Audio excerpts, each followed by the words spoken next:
राधे राधे आप सभी लोगों को। कैसे हैं आप सब? बढ़िया बढ़िया ही रहना, मस्त स्वस्थ सुखी एवं खुश रहना। तो अभी बज रहे हैं दिन के 12 है।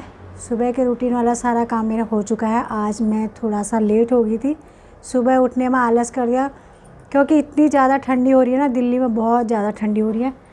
और यहाँ पर मैंने हीटर चला रखा है, मतलब हीटर चला रखा है, जला रखा है, जो भी है।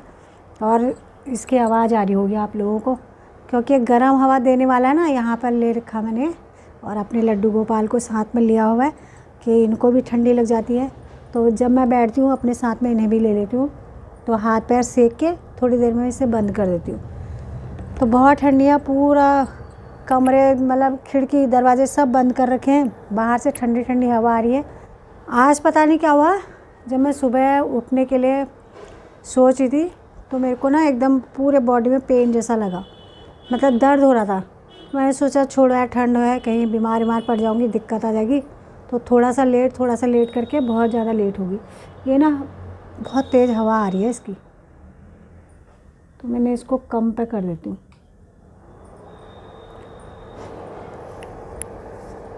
दोनों हाथ सेक लेती हूँ पहले अपने, हो जा रहे। कोई चीज़ पकड़ भी रहे ना, एक मतलब जैसे मोबाइल ही पकड़े तो मोबाइल पकड़ने में भी हाथ ऐसे हो जा रहे, बिल्कुल चिल्ले। वैसे तो मैं कह रही हूँ भाई, अभी भी मैं बोली ये मौसम अच्छा है। अगर गर्मी को याद कर रही हूँ ना, मेरे को तो ऐसा लग रहा है कि बस पसीने छूटने लग जाएंगे। और दिल्ली में तो गर्मी इतनी ज़्यादा हो गई है कि बहुत ज़्यादा प्रदूषण यहाँ पे इतना ज़्यादा हो गया है, तो गर्मी उसकी वजह से ज़्यादा। फिर जो एसी इतने चलते हैं तो उनकी वजह से गर्मी और भी बढ़ती जा रही है। सच्ची में मन तो नहीं है दिल्ली में रहने का, अभी बिल्कुल भी नहीं।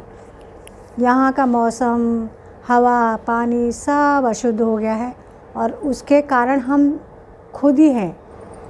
आज से 20 साल पहले की जो मेरी जीवन शैली थी, उसको अगर मैं याद करती हूँ तो मुझे बहुत मतलब इतना चेंज 20 साल में आ गया है मेरी लाइफ में। क्योंकि 20 साल पहले जो था, इंसान के पास ना तो पैसा था इतना, ना सुविधाएं थी, ना वो उसे ज़रूरत थी। आज क्या है कि एक दूसरे को देख के ही मतलब कि नहीं, ये चीज़ हमारे पास होनी चाहिए, चाहे उसके पास पैसे हैं ना हैं, वो कर्ज़ा ले लेके वो चीज़ अपने पास लेके आ रहा है।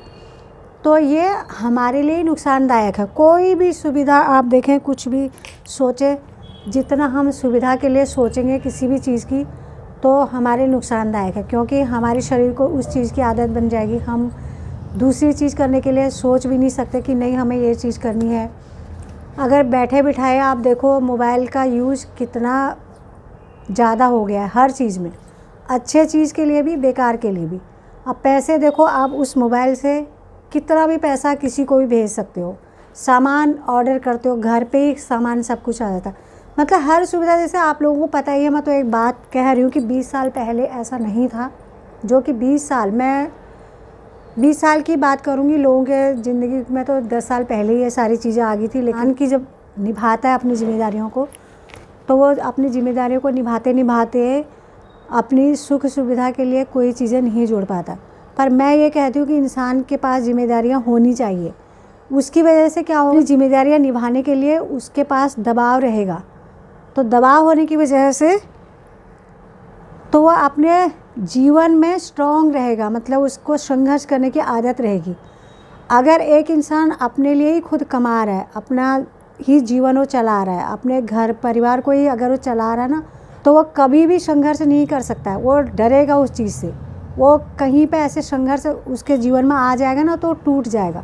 अगर जो इंसान संघर्ष करता है, संघर्ष कर कर के वो आगे पहुंचता है, तो कभी नहीं टूट सकता। उसके आगे कितना भी बड़ा संघर्ष आ जाए, कितना बड़ा चैलेंज उसके लिए खड़ा हो जाए, तो उस चैलेंज को वो कर पाएगा, नहीं कर पाएगा, लेकिन उसके लिए वो ज़रूर आगे बढ़ेगा, ज़रूर उसके लिए लड़ेगा। चाहे वो दुख सुख तो सबकी ज़िंदगी में है, ऐसा नहीं है कि दुख ही दुख रहते हैं किसी की ज़िंदगी में या सुख ही सुख रहता है। ये तो दुख सुख हमारे कर्मों के अनुसार हमें मिलते रहते हैं। जैसे हमने पिछले जन्म में कर्म करे होंगे, उन कर्मों का फल तो हमें भोगना ही है। तो कहने का मतलब यह है कि इन 20 सालों में मेरी ज़िंदगी, खुद मैं अपनी ज़िंदगी बता रही हूँ, उससे पहले तो बचपन में बहुत सारा संघर्षपूर्ण जीवन रहा, अच्छा जीवन भी रहा, हर चीज़ मतलब बढ़ते बढ़ते यहाँ तक पहुँचे हैं। लेकिन 20 साल के अंदर ही कितना बदलाव आ गया है जो मेरी उम्र के लोग हैं उन सभी के जीवन में।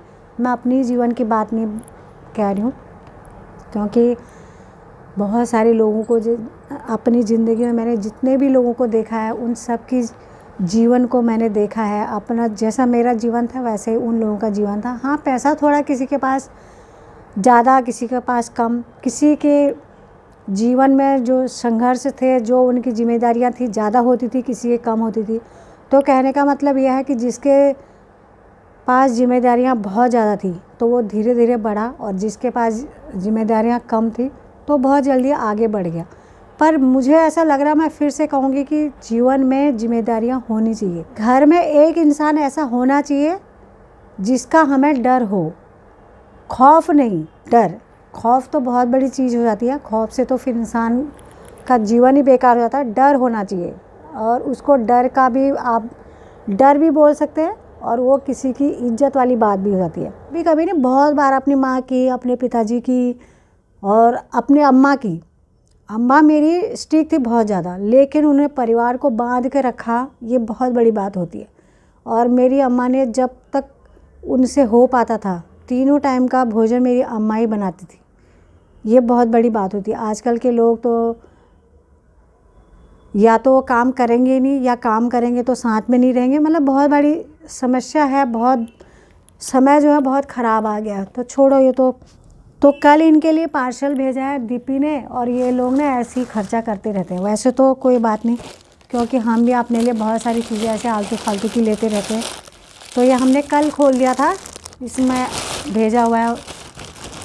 तो मेरा बेटा गया था लेने के लिए जतिन नीचे, तो ऊपर लेके आया, तो उसने इसके पैकेट के अंदर हाथ लगाया, तो मुझे कह रहा मम्मी मुझे तो ऐसा लग रहा है छोटे बच्चों का कुछ सामान आया। मैंने कहा छोटे बच्चे कौन है हमारे घर में। फिर मैं कुछ काम करती, मैंने उसको ही बोला खोलने के लिए। फिर मैंने हाथ लगाया तो मुझे लगा कि हाँ भाई ये तो बच्चों वाला हेयर बैंड भेज दिया मेरे ख्याल से। मैंने कहा कौन पहनेगा इसको, मतलब बिना देखे। फिर जब खोला तो मेरे लड्डू गोपाल के लिए आया था बहुत सुंदर बेड। तो ऐसा ही बेड जो है पहले भी है घर में। लड्डू गोपाल हमारे घर में आए थे तो उसी दिन साथ में लेके आए थे वो वाला बेड, सिंहासन, बहुत सारी चीज़ें दी मेरे भाइयों ने। तो ये एक बड़ा तकिया, और ये इनके साइड में लगाने के लिए, और ये है सुंदर सा एक बेड। फैन होती है ताकि इसके अंदर मच्छर वच्छर ना जाए। तो ये है यहाँ पे एक सुंदर सी घंटी, ये देखो बहुत सुंदर लग रहा है। तो मैं सोच रही हूँ कि मकर संक्रांति आएगी उस दिन सुलाऊंगी इसमें। तो कल दीपी कहती कि नहीं आप 22 तारीख को सुलाना, आपको जैसा अच्छा लगेगा। मैंने कहा ठीक है। मैं भी सोचूँ 22 तारीख को अपने लड्डू गोपाल को उसमें शयन कराऊंगी। वैसे जो दीपी ने बेड में आप लोगों को दिखाती हूँ ना, वो तो और अच्छा है, इससे भी अच्छा लगता है मेरे को, क्योंकि उस पर नीचे से लकड़ी लगी हुई है, फिर गद्दा लगा हुआ है। फिर मैंने एक गद्दा और बनाया है रुई का, अपने हाथ से ही बनाया, रुई ला के, तो उससे ही बिछा देती हूँ। उसमें तो बिल्कुल भी ठंड नहीं लगती, और ये गर्मियों के लिए सही है। तो उस दिन मैं इसमें सुला दूँगी इनको, फिर मैं इसको गर्मी में ही चालू करूँगी। मेरे लड्डू गोपाल, इन्हें भी हम अपने बच्चों जैसे ही रखते हैं। जैसे छोटा बच्चा होता ना हमारा, उसको हम अच्छे से रखते हैं, उसका ख्याल रखते हैं। तो उसी तरह मैं भी इनका ख्याल करती हूँ।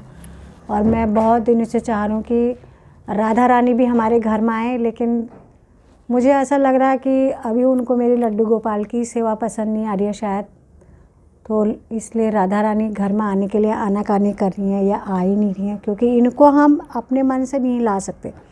इनका मन अगर हमारे घर में आने का होगा ना, ये तभी आते हैं।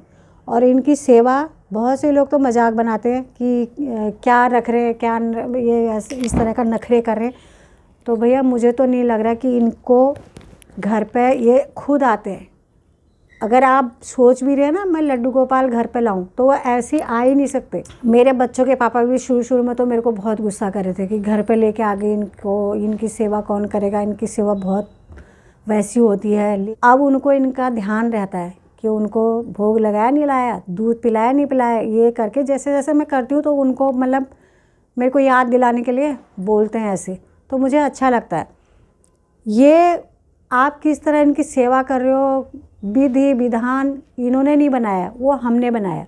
ये हमारी आस्था को देखते हैं और ये प्रेम देखते हैं कि आप किस तरह प्रेम पूर्वक इनका सुमिरन कर रहे हैं, इनका ध्यान करें। भला हम इनको क्या भोग लगाएंगे बताओ, हम इनको क्या वस्त्र पहनाएंगे, क्या हम इनका श्रृंगार करेंगे? हमारा है कुछ भी नहीं।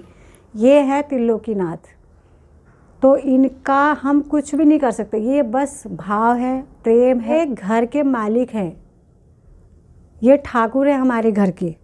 तो इनकी सेवा जितनी हमसे बनती है हम करते हैं। और ये ऐसा नहीं है कि हम 24 घंटे इनके सामने बैठे रहते हैं, ऐसे बिल्कुल भी नहीं। बस अपनी टेढ़ी मेढ़ी सेवा हम करते रहेंगे जब तक मैं रहूँगी इस दुनिया में। और उसके बाद बच्चे देखेंगे, उनका मन जैसा करेंगे।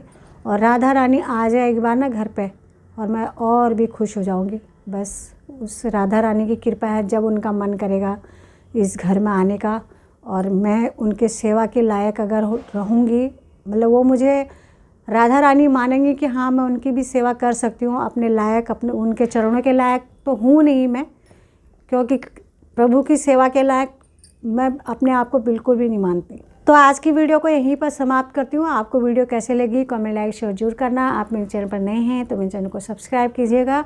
मैं इंस्टाग्राम पर भी, आप मुझे वहाँ भी फॉलो कीजिएगा। कल आती हूँ एक नई वीडियो के साथ, तब तक के लिए जय श्री राधे कृष्णा।